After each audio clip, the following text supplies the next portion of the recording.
For those of you just joining us, thank you. Thank you so much for joining us for this discussion tonight. We are going to get started in just a few moments. We want to give some extra time for folks who were planning to join this discussion to pop in. So you can expect us to begin about 5:32. Thanks for your patience.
Well, good afternoon.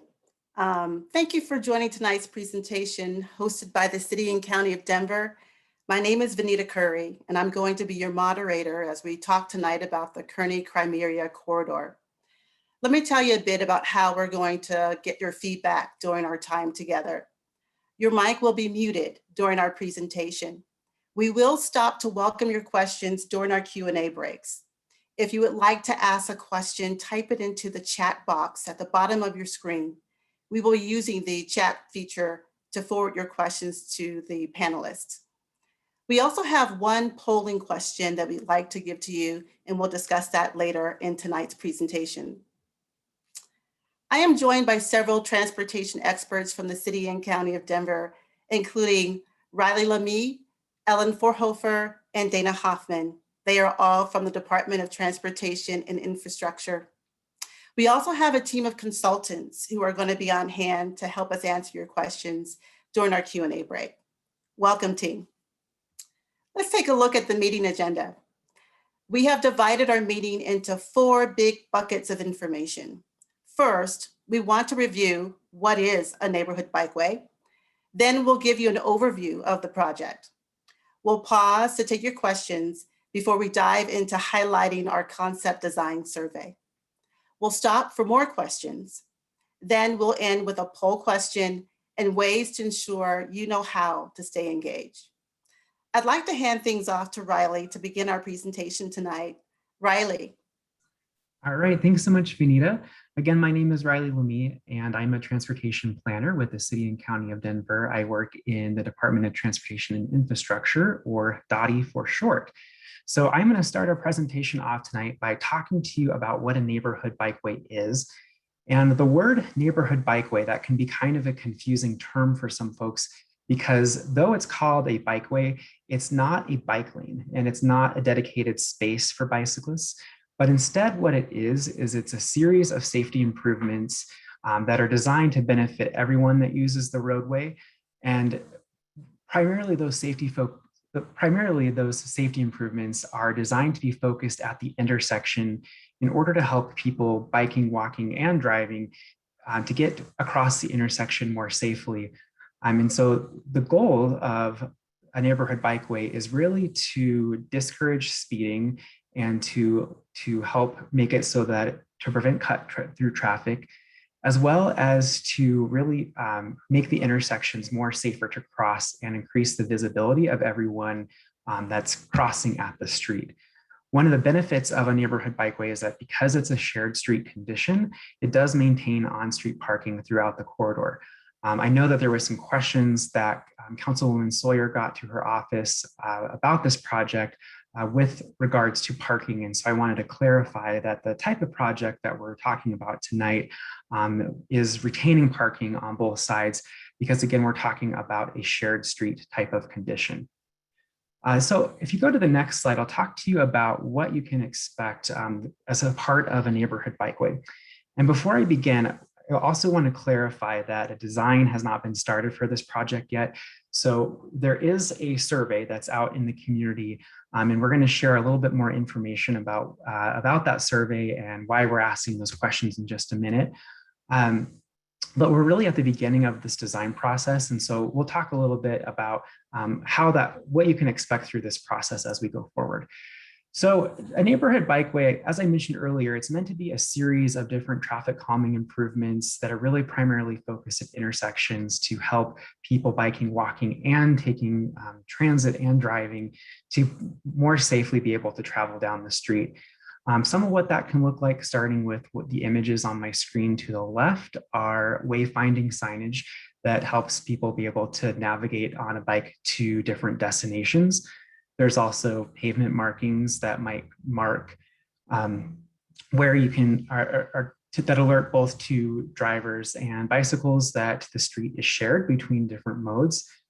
We also look into different ways to slow down speeds. So if we find that there are areas of the corridor where there are quick or fast speeds, we can do things to discourage speeding, such as traffic calming improvements or things like curb extensions or bulb outs. That's what the image is on the top of the screen in the middle here, to really discourage speeding.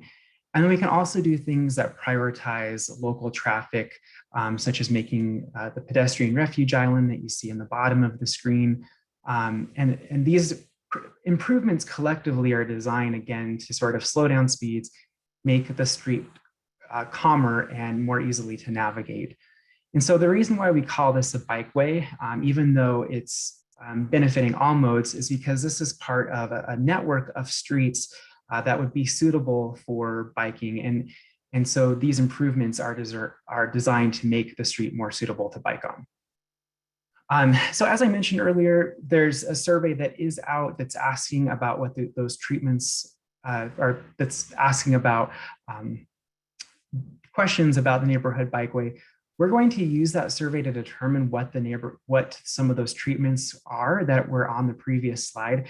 So again, just want to clarify that the design process for this project has not started yet. We're really kicking this off with you all on this call tonight. So one of the things I wanted to talk about is, how does DOTI determine what a bikeway type looks like? So there's a lot of different considerations that we look at, including we look at the speed, we look at the type of street, and we look at how many vehicles are on the street every day on a daily basis.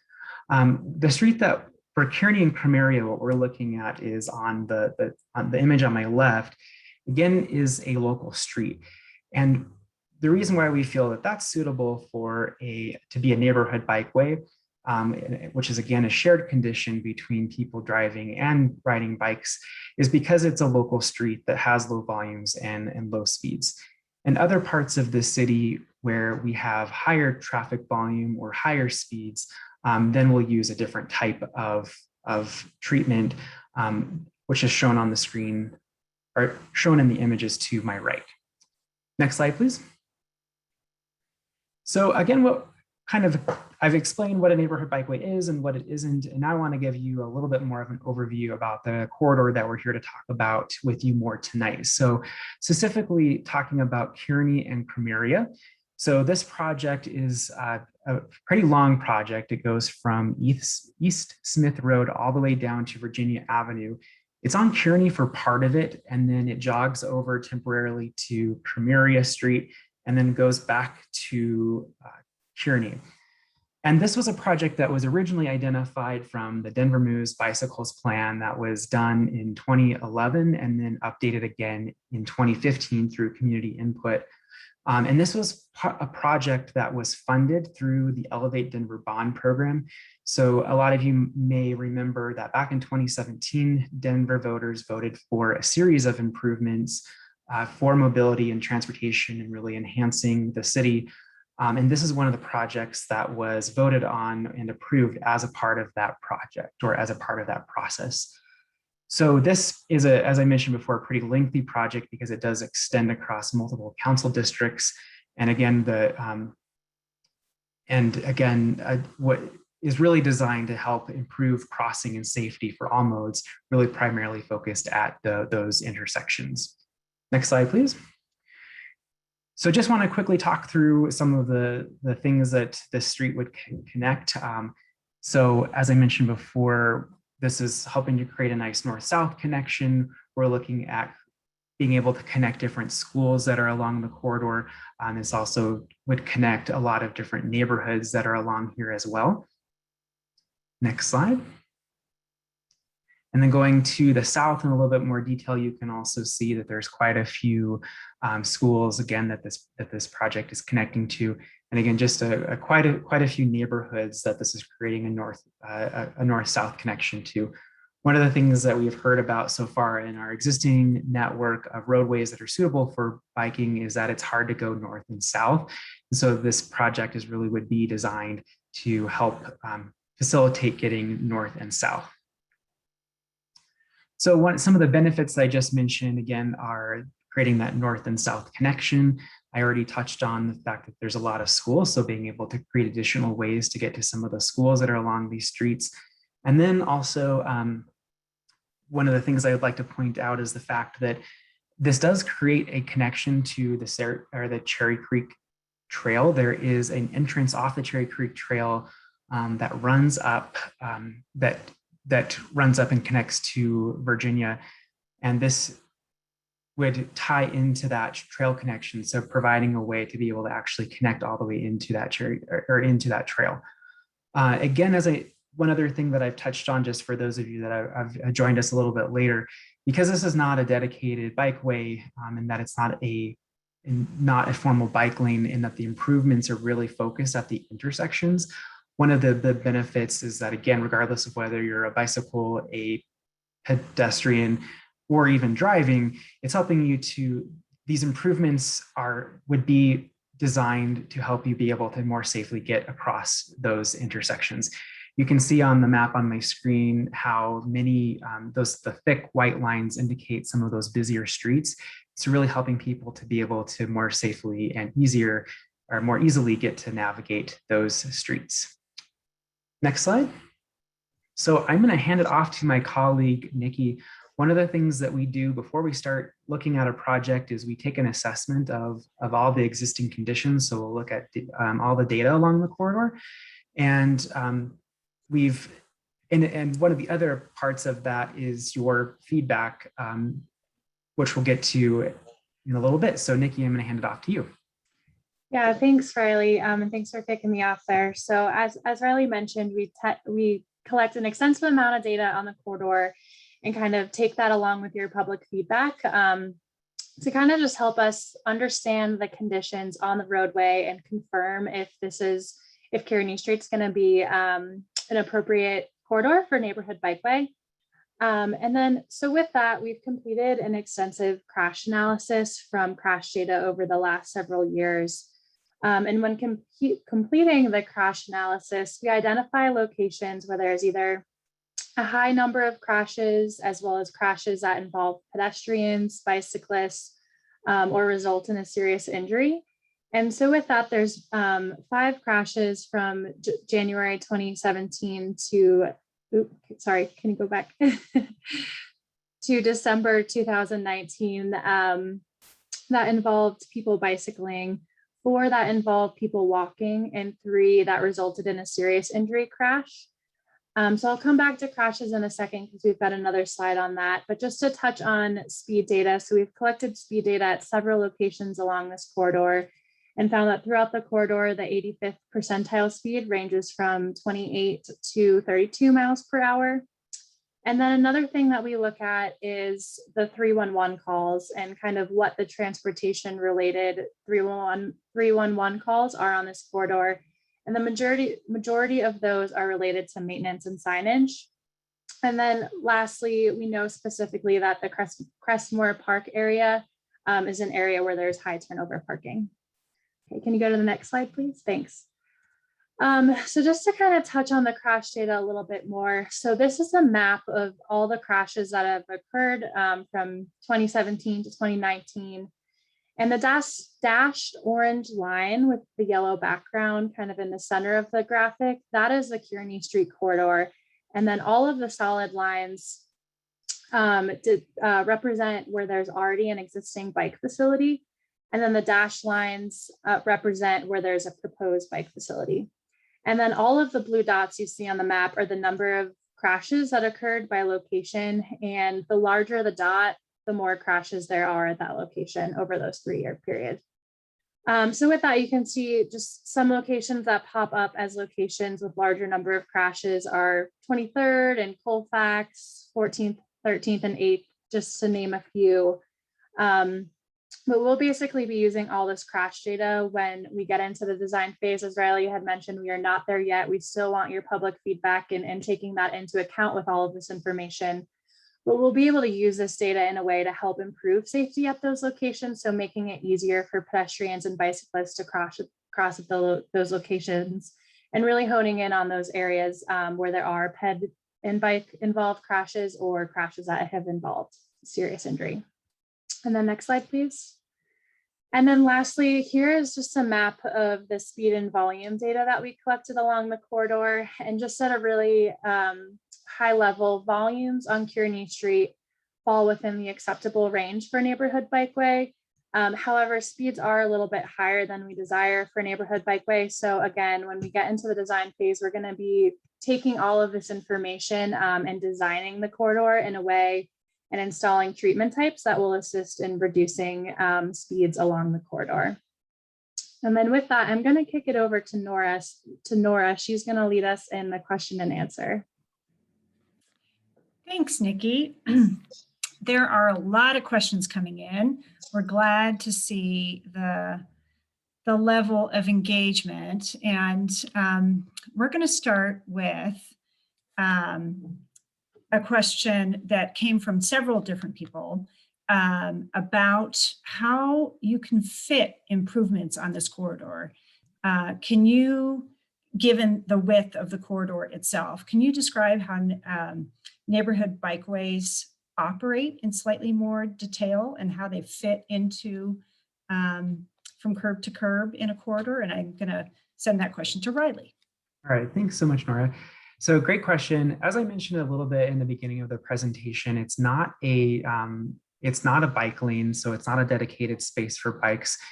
And so the improvements are primarily focused at intersections. And so how we fit in the improvements is, again, it's generally not in the areas between in between the blocks. It's really at the intersections. Sometimes how we do that is through bulbing out intersections. We may be doing what we call a geometric reconfiguration, where we look at how to improve overall safety at a specific intersection. But again, that's really where the improvements are mostly focused at. There was a couple of slides ago where I talked about what some of those improvements look like. There's a kind of a range that we have in our toolbox, and that can be anywhere from a traffic circle, it could be putting in a new signal, it could be adding in stop signs in places where people have a hard time getting across the street. So again, it's really just improvements that are designed to help people more safely navigate the intersection. And one thing I did want to clarify is that we have not determined what those improvements will look like yet, because how we determine those is based on the data that Nikki just talked about, but also what we hear from you. And so the survey that is out in the community currently, we will be pulling all the information from that to understand where those improvements are needed and what those improvements will look like in the future. So I just wanted to clarify that as well. So Riley, actually related to that question, we have another question without any of the design being done yet. Has the path specifically around Crestmore Park been determined? When we say path, again, there isn't a path. What we would be looking at is around Crestmore Park, just looking at, it would still be a shared environment between people on bicycles, people driving, and people walking. But what we would look at is, because there already are a lot of people biking, walking, and driving along in front of the park today. So we would just look at ways in which we could make everybody share the street in a safer way, and really kind of remind people that it is a shared street. So that's what we would be looking at. And Riley, I would just add to that. I think the question was sort of how we came up with this alignment. And as Riley mentioned early on in the presentation, a lot of the alignments, including this neighborhood bikeway, come from other planning documents that identified these networks throughout the city. So that did show us the original alignment. We've started analysis, as you've seen, of crash picture and where it's best to cross major streets and stuff. And this alignment makes a lot of sense to us as we dig in, but we are here to collect other, on the ground information from you all about the alignment as well as specific locations. So just wanted to add a little to your explanation there, Riley. Thanks, Dana, I appreciate that. There is another question related to crossings. How do neighborhood bikeways specifically address really difficult, busy crossings? Alameda, 6th, 8th, 13th, 14th are just a few of the ones that have been mentioned. So I'll start with that question, and then maybe I'll hand it off to Trung, who is one of the engineers on the project. So what we do is we'll typically take an assessment of where there's been crashes, where there's challenges with speeding. Those are two of our data points. We also look at speeds. But then again, one of the other major important pieces of information is what we hear from you, and what we hear from you all are the challenging intersections to get across. We take all that information and we make recommendations that are based on that. And Trung, maybe you can give some examples of how we might address some of those more challenging intersections to get across. Sure. Yeah, and just to be clear, we haven't developed a design at this point. Where we're pretty early on in the planning process for what the design could look like. So we're really hoping to get a lot of input from you as the public and stakeholders in the area. So there are lots of tools in the toolkit, and we as the city have a lot of guidelines to help us that are available online as well. So if you want to dig a little bit deeper, the uncontrolled pedestrian crossing guidelines are a pretty critical tool that DOTI uses. And then we're also developing a bikeway design manual, which kind of gets at this question of, you might have a really safe block, but what happens at the intersections? So included in the toolkit, includes signs and markings. If the side street is pretty low volume and pretty low speed, then you don't need a ton of infrastructure to make that crossing feel safe. But as the volumes increase and as the speeds increase, you really need a lot more. So that could be anything from flashing signs to modified signals to full-on traffic signals. And so it really depends on the side street volume, the side street speeds, and we just kind of think about that spectrum of need for improving a crossing to make it safe to cross on foot or on bike. Thanks, Trung. We do have another question about the slight jog that exists in the bikeway, which is, why does the bikeway shift to Kearney to Krameria and back to Kearney? Is the corridor of Kearney from 13th to 14th privately owned? Why does that shift exist? That's a great question. So one of the reasons why there's a shift there is because of Colfax Avenue and having a direct way to get across Colfax. The intersection of the intersection of Kearney is actually a little bit jogged, and it's offset in a way that doesn't line up very well. And so really the project sort of shifts around shifts around and switches to Krameria temporarily in order to facilitate that movement. That was one of the main reasons why there's that shift there. There may be others, but I think that's the one that comes to the top of my head immediately. Thanks, Riley. Another question that we have from David is, will traffic diverters be part of the toolkit on this corridor? So traffic diverters are they are a part of the toolkit. Whether or not they will be used on this corridor, we don't know yet, because again, that's where, after we do our analysis based on all of your feedback and our data collection, we will be determining recommendations based on those findings. But one of the things I do want to be clear about too is that before we make any decisions on those things, we will be going back out to the public again with what the recommendations are. Our next question is probably for Dana, and it has to do with sidewalks. This corridor has some sidewalks and other parts of the corridor do not. Is there a plan to add sidewalks on the portion of the corridor that doesn't currently have sidewalks? Yeah, I know there was a picture with sidewalks. That was just an example of a neighborhood bikeway. In this project does not include any sidewalks at all. So it's just within the curbs. We're aware that certain neighborhoods don't have sidewalks and that by charter, they will never have sidewalks. Those areas won't be changed, and sidewalks are just not a part of the project at all. So sorry if the pictures that we displayed as an example caused confusion on that. We also have a practical question next, which is, does a bikeway change a corridor's status in terms of snow removal priority? Good question. I don't know that myself, but I don't know if, Dana, if you happen to know the answer.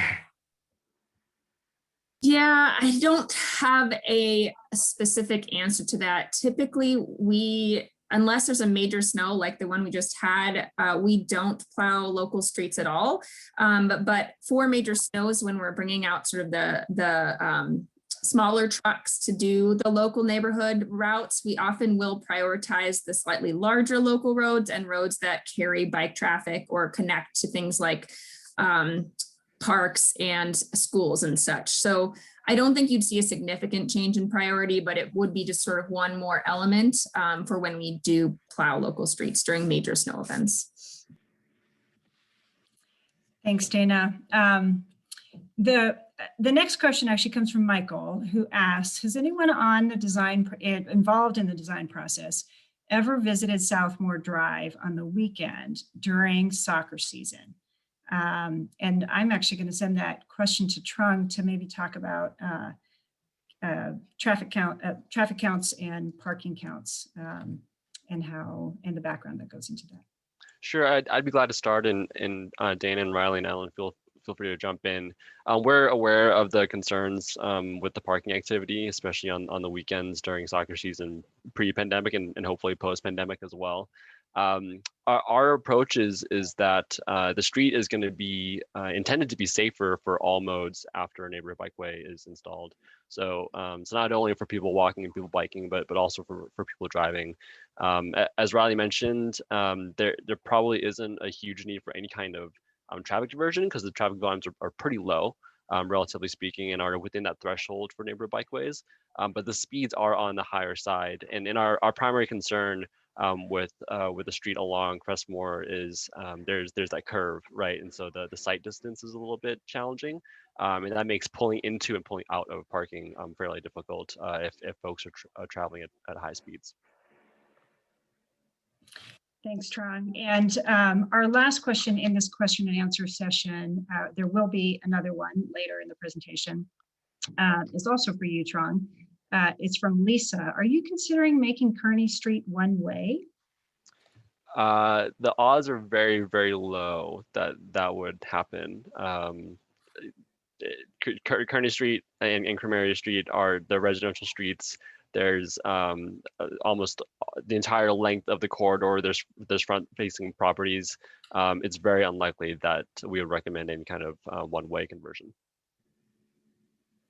Thanks, Trung. I think we'll move on with our presentation, and certainly keep the questions coming because we'll have another chance to have more discussion.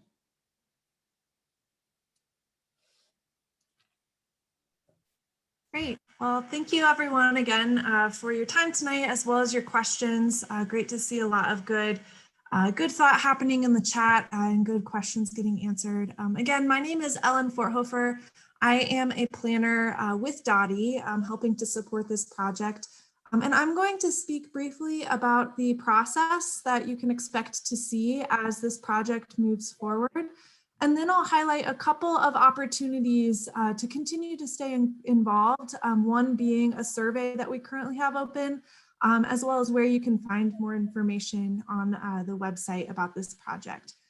So just wanted to highlight our overall project schedule, our process and timeline. So we, as Riley mentioned, are very early in the process. So we've just begun stakeholder engagement. This is the first public meeting where we're really looking to gather public feedback, understand potential issues, and main areas that we need to focus along the corridor. And from this information, from both stakeholders and the public, we'll move into developing concepts. After concepts are developed, you can expect to see another public meeting, much like this one. From there, we'll take feedback, incorporate that into the concepts, refine designs, and get to a point of kind of that first final draft of design, or 60% design, as we sometimes call it in the industry. Again, there you can expect to see another public meeting, and then we'll move towards refining that design, finalizing it, and then we anticipate potential construction as early as 2022 for this project. And so on the next slide, I'll talk through where you can find all of the information we've discussed about the project today in the presentation, as well as where you can find ways to stay involved, like the survey. So you can see the link here on this slide. It's a shortened link, so bit.ly/Denver moves backbones. This will take you to the city webpage where all of our paving coordination projects, or excuse me, not paving coordination, where several of our bond projects like this project, Kearney and Krameria, where more information on those projects resides. So you'll see, you'll go to the Backbone Connection Projects page. And then on the next slide, we'll see step 2. There is, if you scroll down the page, there are several menu options for the different projects that are currently ongoing in this part of the program. So if you scroll to the option that says North Kearney Street from East Smith Road to East Virginia Avenue, when you click that, it will open up and provide more information, as well as links to the survey and any information on upcoming public meetings. As I mentioned earlier, this is the first of a few public meetings like this as we'll continue along the process. And so now I want to talk a little bit about that concepts design survey. So that is open through March 26th. So we still have a little bit of time after this meeting. Definitely encourage you to participate in that survey, because we're asking questions that really help guide feedback to help us understand where are there currently issues along this corridor? Where is a community seeing some higher speeds? Where do we feel that extra attention could be given to better prioritize people walking and biking, but also improve safety for people driving? All of that feedback really helps as we start to develop a concept before we come back out to the public to understand if we're on the right track there. So again, you can find that survey link by going to our website. That's bit.ly/Denver moves backbones. But right now, we would love to, ahead of our next and longest Q&A break, share a polling question. This is a bit of a preview for what some of the questions will look like on the survey. but wanted to give the chance for everyone participating in tonight's meeting to tell us what your top 3 travel concerns are on the corridor. So bear with me for just a moment, but you should see a polling question that just popped up on your screen. And we'll give folks a few seconds to, well, maybe a minute to answer this question. We'll talk through the results and then we'll break for our next and longest Q&A session of the evening.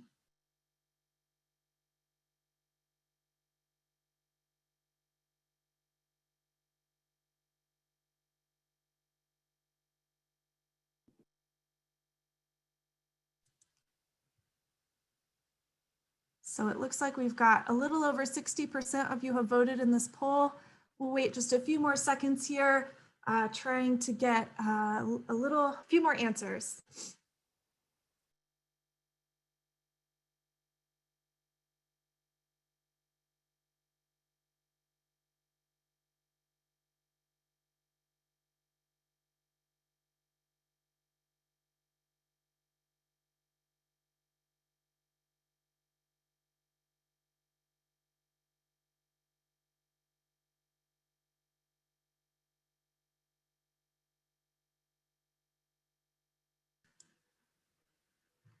All right, it looks like we have about 85% of folks participating. So I'm going to go ahead and in the poll now, we can talk about the results. And then I just want to make sure that we leave a lot of time to get to additional questions here tonight. So here we are. I can go ahead and share the results of what we're seeing. So it looks like a majority of people, their top travel concern along the corridor is traveling safely on a bicycle. About 36% of respondents indicated that that was their top concern. 24% coming in at the second highest here are concerned with crossing the street as someone walking or someone on a bicycle. And there also are some concerns about traffic and speeding along the corridor, as well as parking and business access. And so with that, I believe I'm handing it off to Nora for our Q&A session. Great. And Ellen, just before we begin, I see a couple people that said that they were only able to select one. So we apologize for that if it wasn't set up correctly. The good news is that this is the same exact question that is from a survey or from the survey that is out there. So do encourage you to take that survey because we are able to collect your feedback that way as well. Yes, thank you, Riley. And apologies, it is set up correctly in that survey. So I guess it's worth noting we saw everyone's top priority, but we are asking for, the top 3 in that survey. Well, thank you, everybody, for participating in the poll. And now we can get back to your questions. And I'm going to take Josh's question. Will there be a stakeholder meeting for businesses? Josh, there's a synagogue at Kearney in Virginia, and he's curious about potential impacts to drop off and pick up, and particularly the preschool. So Riley, I don't know if you want to talk about further opportunities for input. Yeah, so we're definitely open to meeting with stakeholders. We are trying to, in the process right now, as Ellen said, very early in our engagement process. So what we are trying to do is to meet with the stakeholders along the corridor, including schools, businesses, as well as churches. And while we don't anticipate any impacts to loading, again, because of the nature of the project, it's retaining the existing loading and parking. So because we don't anticipate any impacts, I wouldn't expect loading, or I wouldn't expect there to be impacts to loading, but definitely are happy to meet with churches and businesses along the corridor, and that's something that we've been actively doing and will be continuing to do as well. Thanks, Riley. Mentioning, apologies, Nora, and we do have office hour sessions available for stakeholders as well as folks who want to learn more about the project and speak with the project team. So you can find those as I mentioned earlier, on our website at bit.ly/Denver News Networks. We do have a question about Krameria between Colfax and 12th. And the comment is that it's very chaotic. The bike lane is between parking and the right turn lane, and it makes cyclists nervous. And this particular participant hops over to Kearney in order to avoid interaction with traffic. So the question is, will there be improvements along those blocks?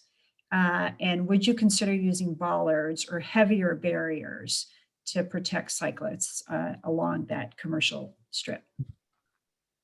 Great question. And this is one of the small stretch of the entire project that actually is a bike lane. And that was because it was installed a couple of years ago as a bike lane in that business area. The rest of the project, as I mentioned before, will not be a bike lane. It's a shared condition. So I realize that's a little bit confusing. But we're open to addressing the different needs on Colfax, and we will be taking a further look at that. We don't know what we'll be doing in terms of any design yet, but it's something that we'll be looking into further. I think we'll have more information once we take a deeper dive into some of the concerns and into some of the issues, and have recommendations moving forward. Thanks, Riley. This next question has to do with parking. In order to accommodate cars and bikes on the corridor, and I don't know if this question has to do with a particular portion of the corridor or the entire length of the corridor, will on-street parking be removed? Yeah, so great question. So once again, because it's a shared, the purpose of a neighborhood bikeway is to be shared between, the roadway would be shared between people riding bikes and people driving. And so because of that, on-street parking remains along the corridor on both sides. So we don't expect major impacts to parking. The only time that we would potentially have impacts is closest to a stop sign. So 1 or 2 spaces that are close to a stop sign, we may pull the parking setback back by a couple feet. And what that does is it helps make it so that when you're trying to pull out of the street, both on a bike and driving, and even as a pedestrian, that you can see oncoming traffic. But that would only affect 1 or 2 spaces next to a stop sign. But again, for the generally parking is remaining on both sides. Thanks, Riley. Another question related to changes that could potentially be perceived by the public is, how are properties that are on the corners of an intersection, how could they be impacted by potential intersection treatments? Good question. I might hand this question off to Trung or Nikki. I don't anticipate that there would be major property impacts, just given the nature of the types of improvements that are generally done from a neighborhood bikeway. Yeah, I can take that one. I agree with what you just said, and I think just piggybacking off of that, the answer to your last question of potentially needing to pull parking right at the intersection, if it's kind of restricting sight distance and things like that, those are the only intersection corner type things that I can see. Nothing to properties. If I can just jump in really quickly, this project is scoped to be within curb to curb. So really looking at the right of way, not, just between the curbs. So while you might see changes like curb extensions, bump outs to increase space and visibility for people walking at intersections, as well as slow those turning vehicles and make it easier for cyclists to cross at intersections as well. That could be one example of something that could happen at an intersection. A traffic circle is another. But again, those changes, that wouldn't really impact the corner properties, as it's all between the curbs, the designs that we'll be starting to create after this meeting. We do have a question of, speaking of intersections, related to traffic circles. And if one would be, if a traffic circle would be considered in the area of Crestmore Park. Yeah, and so the answer to that is we don't know yet. I think everything is on the table from our toolbox perspective. So usually how we determine what the appropriate treatment or improvement is based on essentially what we're trying to accomplish at the intersection. So if we're trying to slow down vehicles, or if we're trying to improve safety, then there's a lot of different tools or treatments that we have available to us. And we won't know until, again, that we study this a little bit further and kind of take back the feedback that we're getting from the survey to kind of understand what the appropriate treatment might be at a specific location. We have another question from Michael having to do with, this goes back to our discussion of what a neighborhood bikeway is, but how does increasing bike traffic on a what is considered to be a fairly busy corridor, how does that reduce accidents?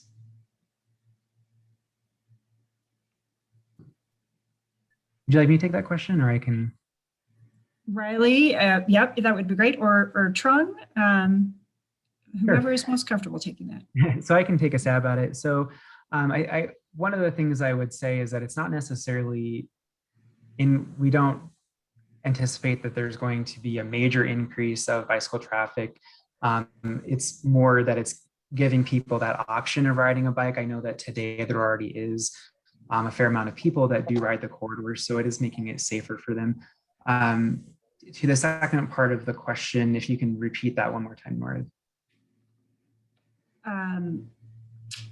I guess the second part of the question was really how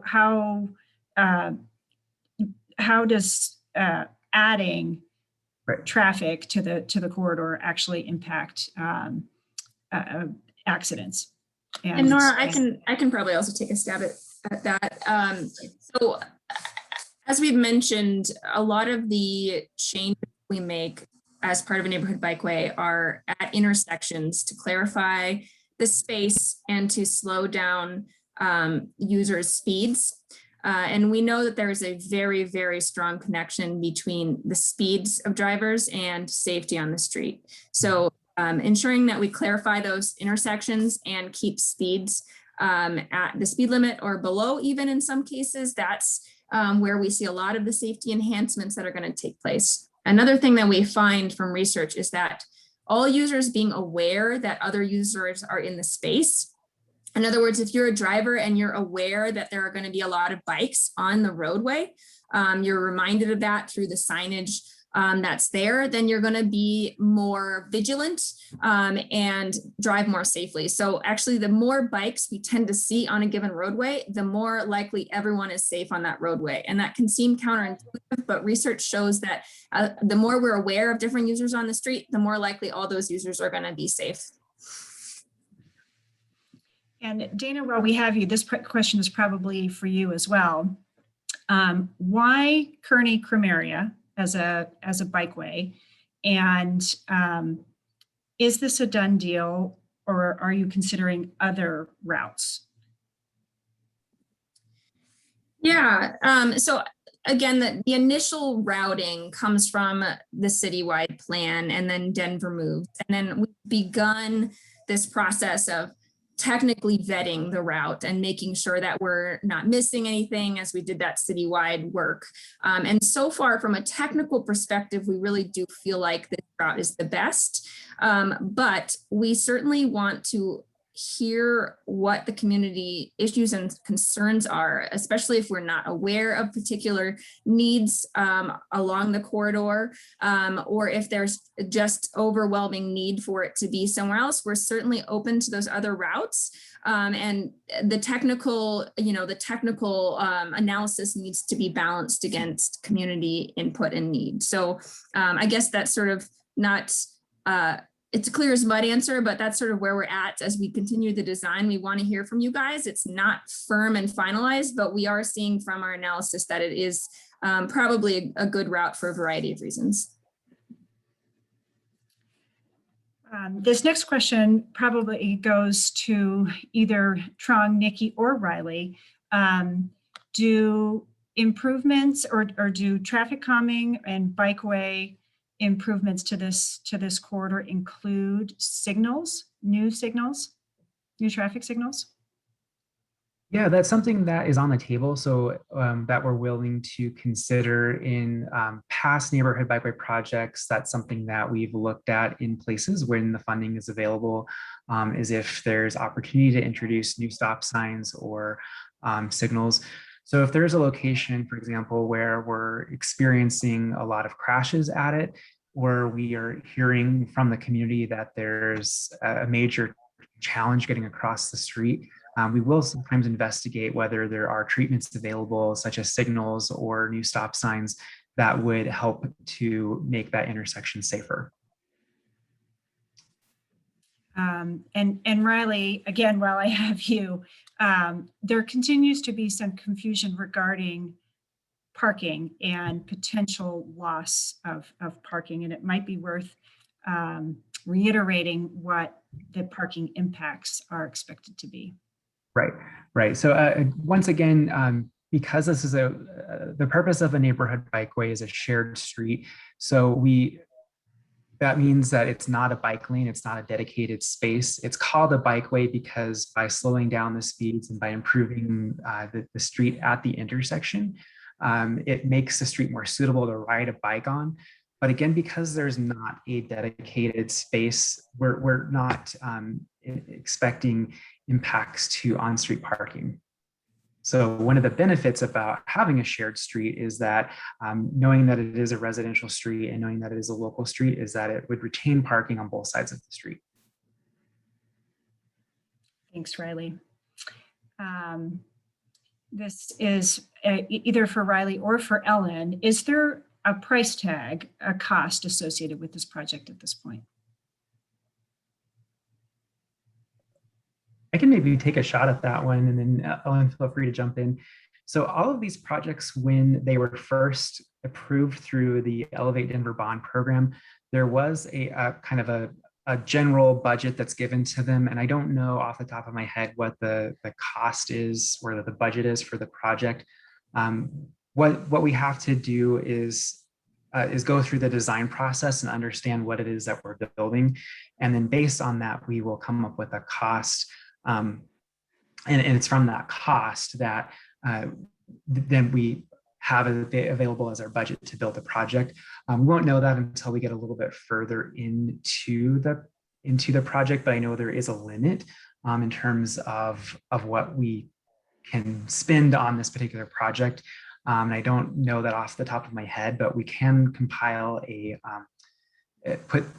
add information as we're building our question and answer sheets to include that on our website. I think that was a really great summary, Riley. And the only thing I would add is that, as part of the approved projects from the 2017 bond, there was 18 million approved for bikeway improvements. So that is kind of the total pot of funding that this project is one of many that will be drawing down from. But as Riley mentioned, until we have a design, again, we don't have a concept design yet, nor a more final design with cost estimates. So until the design is more refined and we have a better understanding of what improvements will go where and the cost estimates associated with that, we won't know an anticipated cost for this project until then. Thanks, Ellen. We do have time for probably two more questions. this is a question actually that has come up from multiple sources. There are unsafe crossings at Crestmore Park, Cherry Creek Trail, Alameda.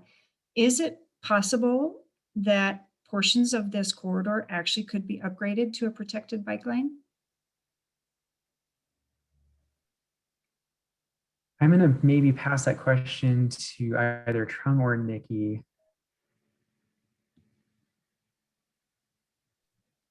So I think, Nikki, you could speak to the intersections along the northern part of the corridor. For the southern part of the corridor, there may be opportunities for short segments of bike lanes to basically organize drivers and people biking and people walking at intersections, especially at some of the bigger intersections.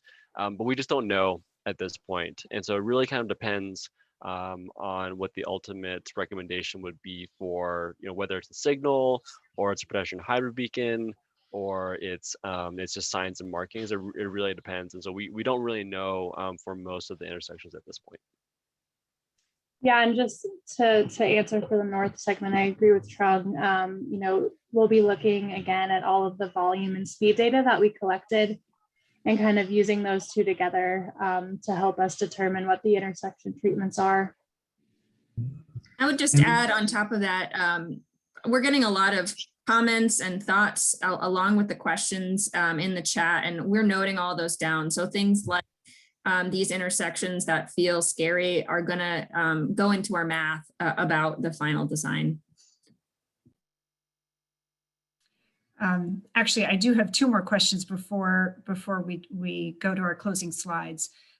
We do have a question from Jesse Howard regarding Hallett School, where there is bus parking and drop off and pickup. Will these corridor improvements affect bus pickup and drop off at a school? And I'll probably send that to Nikki.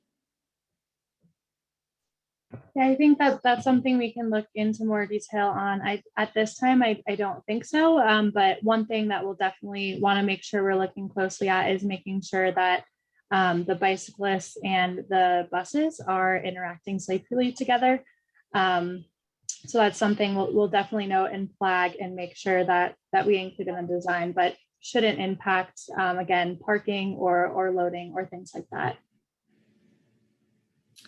And the last question tonight goes to Trung, which is, do bikeway corridor improvements involve lowering the speed limit for cars? They generally do not, and so the speed limit would likely remain the same. But all the same, the speed limit is not necessarily what you would feel comfortable driving at. So you may feel more comfortable driving below. So for example, if it's a very narrow street and there's a lot of parking turnover, or there are lots of intersections and driveways, then even if the speed limit is 25 miles per hour, you might feel a lot more comfortable driving much slower than that. And so the intent behind a neighborhood bikeway is to manage speed so that drivers and people bicycling feel comfortable sharing the same space. So the intent with the design is to manage speed, so to be below 20 miles per hour for people driving. If I can just jump in and add to that, there is currently a citywide feasibility study happening to look at the potential of lowering speeds citywide and understanding how that could work, what impacts that could have. But again, to Trung's point, as we're designing neighborhood bikeways, we're looking at design speeds often lower than what is posted, and through those design elements, helping to manage speed regardless of what's posted on that route or not. But again, the citywide study will be helpful, and we're coordinating with that effort to understand if there are potential opportunities to also lower the sign speed, but the design speed is low. Thanks, Ellen and Trung. We don't want to go over time we've really welcomed the fact that you have joined us for this interesting presentation. We have so many questions in the chat, some of which we didn't get to. We're recording all of them. We will put together an FAQ so that not only do we get to questions that we didn't get to answer, but anybody who wasn't able to attend can read through the questions and see the answers. But remember that there is a survey for you to take.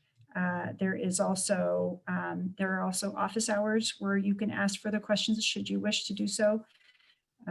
And we'll now wrap it up for this evening, knowing that this presentation will be posted for everybody to view along with a copy of the presentation itself.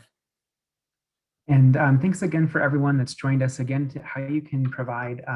Do want to remind you one more time of the survey that is out, how we will be determining what improvements we would recommend is also based on the feedback that we hear from you. So please take the survey that is at bit.ly/Denver Moves Backbones. To get to that, you'll have to make sure that you scroll down to click on the Kearney Street in order to be able to take that survey. And if there are questions also that we weren't able to get to tonight, you can also write us at bikes@denvergov.org. And you're also able to ask questions there, if there's major questions that you had that we weren't able to answer. As Nora just mentioned, you can also sign up for office hours to be able to talk with someone on the project team, and that is at that website that I referenced above. We will be coming back to you in May with more details to follow on that, with some recommendations based on the feedback that we've heard both tonight as well as the survey as well. So once again, just want to say thank you so much for taking the time out of your busy evening to join us today. We do really appreciate it, and your feedback is really critical for how we're considering and thinking through the project. So just want to say thank you one more time. And that concludes our meeting tonight. So thank you so much and have a good rest of your evening.